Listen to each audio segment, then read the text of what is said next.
Bharatiya Janata party में काम करने वाले किसी भी नेता का कभी भी भाग्य खुल सकता है, ये बात तो हम सब जानते हैं। राजस्थान के मुख्यमंत्री भजन लाल इस बात का जीता जागता उदाहरण है। लेकिन क्या आपने कभी सुना है कि किसी व्यक्ति को लेकर कोई चर्चा चल ही नहीं रही और सोशल मीडिया पर लोग उस व्यक्ति को भविष्य का मुख्यमंत्री बता रहे हो और कुछ ही दिन बाद उसे मुख्यमंत्री बनता हुआ लोग दिखा रहे हो? ऐसा राजस्थान में पहले कभी नहीं देखा गया और ये अभी अभी 4-5 दिन पहले देखा गया है। हालात ये बन गए कि नेता को सफाई तक देनी पड़ी।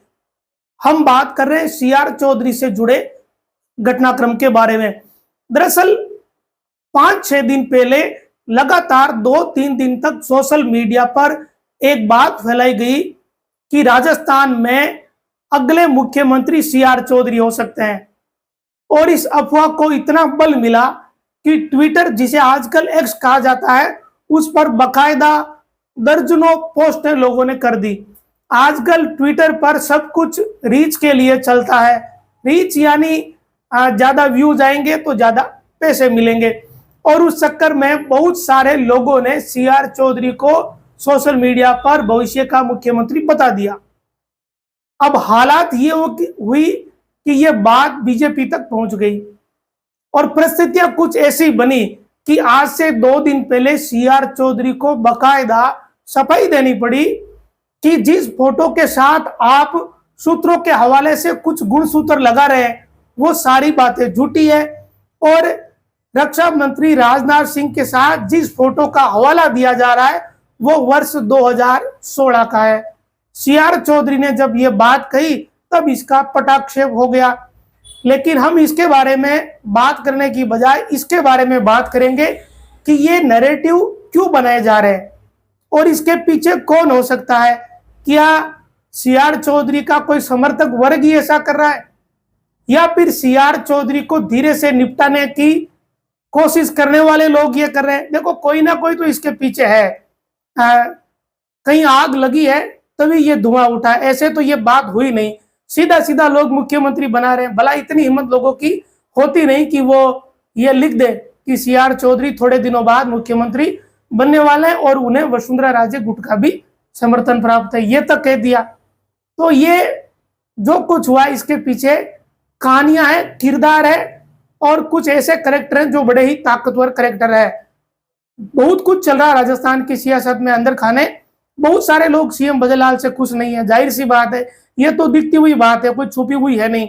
अचानक एक संगठन का महामंत्री विधायक बन जाता है, सीधा मुख्यमंत्री बन जाता है और बड़े ताकतवर लोग यूं ही इंतजार करते हुए रह जाते हैं। मुख्यमंत्री छोड़ो, मंत्रिमंडल में उनको जगह नहीं मिली तो जाहिर सी बात है लोगों को तकलीफ तो हुई, पेट में दर्द तो हुआ। लेकिन बीजेपी है, बीजेपी में ऐसे ही बनाए जाते हैं। लेकिन ये जो घटनाक्रम है जो 5-6 दिन पहले हुआ, इसके पीछे का कारण क्या है?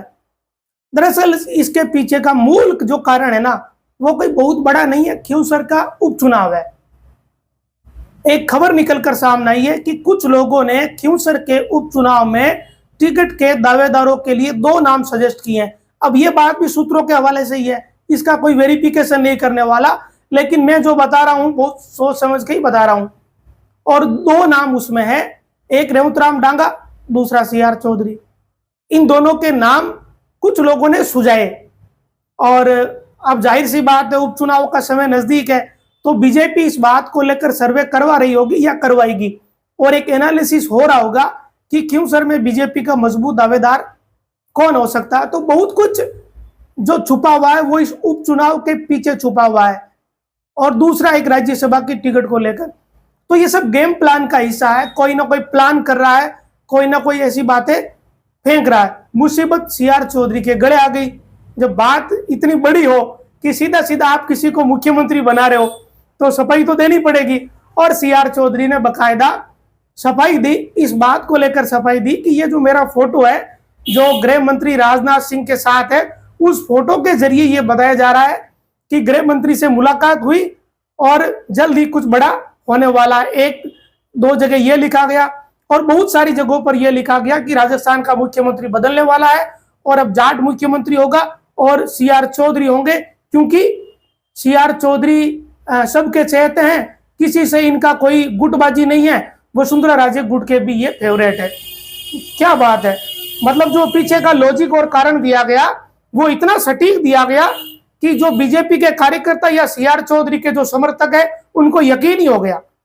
और यकीन जब हुआ तब बात और ज्यादा गड़बड़ हुई। उस यकीन होने के कारण बहुत सारे जो समर्थक है उन्होंने भी रीट्वीट कर दिए, यानी सोशल मीडिया पर बिना वेरिफिकेशन लगाई गई एक पोस्ट ने दुनिया भर की पोस्टें करवा दी और मुसीबत खड़ी कर दी सीआर चौधरी के लिए। अब सीआर चौधरी को 2 दिन पहले सफाई देनी पड़ी है। क्योंसर का उपचुनाव और राज्यसभा की एक सीट इसके पीछे का मूल कारण है। देखो, हर नेता ये कोशिश करता है कि उसे टिकट मिले, हर नेता ये कोशिश कर रहा है कि वो राज्यसभा चला जाए। कौन नहीं करता? राजनीति में इसीलिए तो आते हैं। ये तो है नहीं कि राजनीति में सिर्फ इंतजार करने के लिए आते हैं। कोई इंतजार करने के लिए राजनीति में आता नहीं, कोई सेवा वाला चक्कर नहीं होता, ये सब दिखावा होता है। सब राजनीति में पावर के लिए आते हैं और सब पावर की ही पॉलिटिक्स है। असली बात वही है। कोई कहता है कि मैं जनता की सेवा करने के लिए आया हूं, कोई कुछ कहता है, कोई कहता है मैं तो 36 कौम का हितैषी हूं। ये सब दिखावा है, ये हम सब जानते हैं, कोई छुपी हुई बात है नहीं।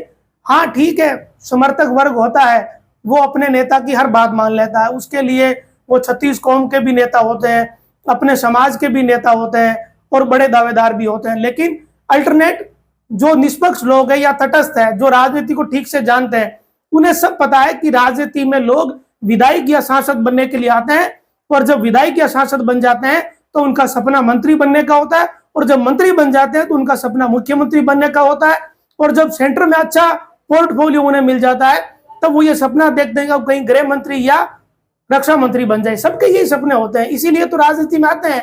और भला कौन सा ऐसा कारण है जिसके लिए राजनीति में आते हैं? राजस्थान की राजनीति में वर्तमान में कितने एक नेता है जो ये कह दे कि नहीं मैं तो भाई 100% ही जनता के लिए आया हूं। कहने के लिए कि तो वो कह देंगे, लेकिन उनके जो काम है वो दिख रहे हैं कि वो कितना जनता के लिए है।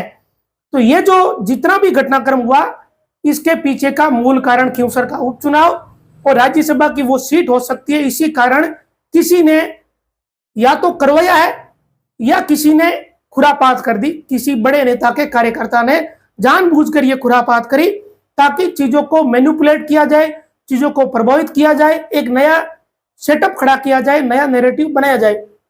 अब इसके पीछे पक्ष विपक्ष कोई भी हो सकता है, लेकिन कुछ ना कुछ देखो दाल में काला है। ऐसे ही कोई चीजें खड़ी नहीं करता। सीआर चौधरी ने सफाई दे दी, उससे एक बात क्लियर होगी कि सीआर चौधरी या उनकी टीम ने तो ये करवाया नहीं। अगर वो करवाते तो जाहिर सी बात है वो सफाई नहीं देते, चुपचाप वो इंतजार करते।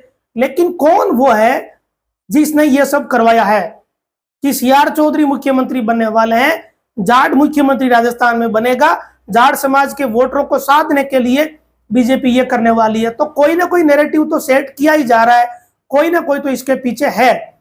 मूल वजह अगले उपचुनाव और राज्यसभा की सीट है, ताकि कुछ ना कुछ ऐसी गड़बड़ हो जाए कि किसी के हाथ में जो सीट आई हुई है वो निकल जाए। दरअसल ये मसला घूम फिर कर वही है, क्योंसर का टिकट और राज्यसभा की वो सीट। ऐसा लगता है कि राज्यसभा की सीट या क्योंसर की टिकट की जो डोरी है वो किसी के हाथ में है और उस डोरी को काटने की कोशिश की जा रही है। ये नैरेटिव कोई भी बना सकता है, जरूरी नहीं है कि बीजेपी के ही लोग बनाए। बीजेपी के बाहर के जो लोग हैं वो भी ये कर सकते हैं। उनके लिए भी 1-2 नेता बहुत ज्यादा खटकते हैं और सबको दिख रहा है कि नागौर में क्योंसर के टिकट की डोरी किसके हाथ में है। ये बहुत कुछ उस बात पर निर्भर है, बहुत कुछ हो रहा है राजनीति में, किसी के बहाने किसी पर निशाना साधने की कोशिश की जा रही है, नैरेटिव गढ़ा जा रहा है, ताकि ये जो सीआर चौधरी वाला बहाना है कि इनको मुख्यमंत्री का दावेदार बनाया जा रहा है। फिर किसी ने एक और बात फेंक दी कि ये नहीं ये तो राज्यसभा के दावेदार है, राज्यसभा की सीट के, ताकि और ऊपर से ये लिख दिया क्योंकि ये जाट समाज के नेता है, जाट समाज के वोटर को बीजेपी साध सके, इसके लिए ये किया जा रहा है। ये सब इसीलिए सेटअप किया जा रहा है ताकि बीजेपी के जो नेता है, जो निर्णय लेते हैं, उनमें एक बात चली जाए कि ये सब क्या हो रहा है पहले से, और उस कारण से किसी समाज से जुड़ा हुआ अगर कोई भी नेता दावेदार है तो उसकी दावेदारी को प्रभावित किया जा सके, या पर किसी के हाथ में अगर डोर है टिकट की तो उस डोर को काटा जा सके। ये खेल उस बात का है, और ये खेल मोटे तौर पर लोगों को समझ आता है। वोटरों के लिए ये समझना बड़ा मुश्किल है, क्योंकि ना तो वोटरों के पास इतना समय होता कि वो नेताओं की हर बात पर नजर रखे।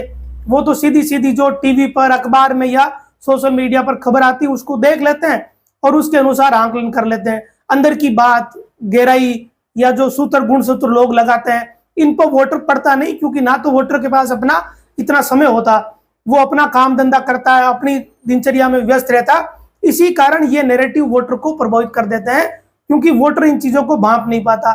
भांप नहीं पाने की पीछे की वजह ये नहीं है कि वोटर समझदार नहीं है, वोटर सारे समझते हैं, लेकिन वोटर के पास समय नहीं है। वोटर के पास, सबके पास दिन के 24 घंटे हैं, 8-10 घंटे वो अपने काम धंधे करता है, फिर घर जाकर परिवार के काम करता है, सो जाता है। ये हर व्यक्ति की दिनचर्या है। तो ये जो नेताओं की जो सारी सियासत है खिचड़ी, इस पर भला वोटर कहां ध्यान देवे? उसके पास इतना बारीक से जानकारी हासिल करने का या दिमाग लगाने का समय नहीं होता। वो अपनी दुनिया में व्यस्त रहता है, मस्त रहता है ज्यादातर वोटर, और इसी का फायदा ये नैरेटिव वाले उठाते हैं।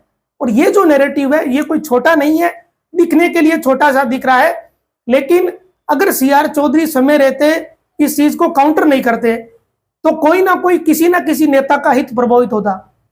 अब लोगों ने सोच भी कैसे लिया कि CR चौधरी मुख्यमंत्री के दावेदार हो सकते हैं? मैं इसके पीछे के 3-4 कारण बताता हूं। अगर CR चौधरी संभवतया कोई दावेदार होते तो CR चौधरी को किसान आयोग का अध्यक्ष नहीं बनाया जाता, पहली बात। दूसरी बात, CR चौधरी का टिकट नहीं काटा जाता। CR चौधरी के टिकट 2 बार कट गए और अब उनकी उम्र हो गई। बीच में ये बात चली थी कि उनको राज्यसभा में भेजा जा सकता है, फिर एक बात चली कि उनको राज्यपाल बनाया जा सकता है। वो बात फिर भी एक कोई पहलू छू रही थी, क्योंकि एक RS अधिकारी रहे, पढ़े लिखे हैं, उनके लिए वो पोस्ट उनकी योग्यता के अनुसार थी। लेकिन अब इस उम्र में CR चौधरी जिस उम्र में है, उनको अगर इस तरह की दावेदारी मिले, इसके चांस बीजेपी में कतई नहीं है। बीजेपी 70 के पार के नेताओं को धीरे धीरे साइडलाइन करती है। ये बीजेपी का अपना एक एजेंडा है, बड़ा साफ है, क्लियर कट है, इसमें कोई कंफ्यूजन नहीं है। इसी कारण तो ज्योति मृधा नागौर में बार बार प्रोजेक्ट की जा रही है, क्योंकि ज्योति मृधा की उम्र बीजेपी का जो क्राइटेरिया उसमें सबसे ज्यादा सूटेबल है। ये बात हर कोई समझ सकता है आराम से, अगर थोड़ा सा दिमाग लगाए तो। और ये जितने भी नैरेटिव सेट किए जा रहे हैं, इसके पीछे कोई राजनीतिक खेल है, कोई बड़ा खेल नहीं। ऐसा नहीं है कि कोई राजस्थान लेवल का खेल है, ये बस नागौर खिंवसर की कहानियां हैं, या फिर वो राज्यसभा की वो सीट लोगों को डर लगता है, या कुछ नेताओं को या कुछ नेताओं के कार्यकर्ताओं को, कि कोई नेता जो वाकई में नेता नहीं बन जाए, मुख्य धारा का कोई नया नेता जो पिछले काफी सालों से नेता बनने की कोशिश कर रहा है या मुख्य धारा की नेतागिरी में आने की कोशिश कर रहा है, अगर वो मुख्य धारा में आ गया तो फिर हो सकता है कि चीजें बदल जाए। ये बहुत सारे कारण हो सकते हैं, कुछ भी संभव है देखिए। लेकिन अल्टरनेट कहानी यह है कि CR चौधरी ने खुद पटाक्षेप कर दिया और इससे विराम लग गया, वरना सोशल मीडिया पर 5 दिनों तक भयंकर गदर मच गई। और इसके पीछे का 1-2 लोगों ने नैरेटिव बनाए, बाकी सोशल मीडिया पर, ट्विटर पर, X पर जो भीड़ है, उस भीड़ ने रीच पाने के लिए इस पोस्ट को बार बार रीट्वीट किया और नए शब्द जोड़कर किया, और इससे बात और बिगड़ी। मजबूरी में CR चौधरी को इसका खंडन करना पड़ा कि ये वर्ष 2016 का फोटो है जो राजनाथ सिंह के साथ है। इन दिनों CR चौधरी उनसे मिले ही नहीं, और 2016 के फोटो को अभी का फोटो बताकर ये सब बिगाड़ दिया गया। बिगाड़ा गया राज्यसभा की सीट खिंवसर के उपचुनाव के मद्देनजर, ताकि कुछ बिगाड़ा किया जा सके। जो चीजें धीरे धीरे बन रही है बीजेपी में, ठीक हो रही है, उसका रायता बखेर दिया जाए। लेकिन शायद ये बिखरा नहीं, बिखरने से पहले ही समेट लिया गया। अब मुद्दे की बात यह कि राज्यसभा में बीजेपी का दावेदार कौन होगा और आगे खिंवसर उपचुनाव का दावेदार कौन होगा, इससे पता चल जाएगा कि ये जो नैरेटिव बनाए गए इनका कारण क्या था। फिलहाल इतना ही, नमस्कार।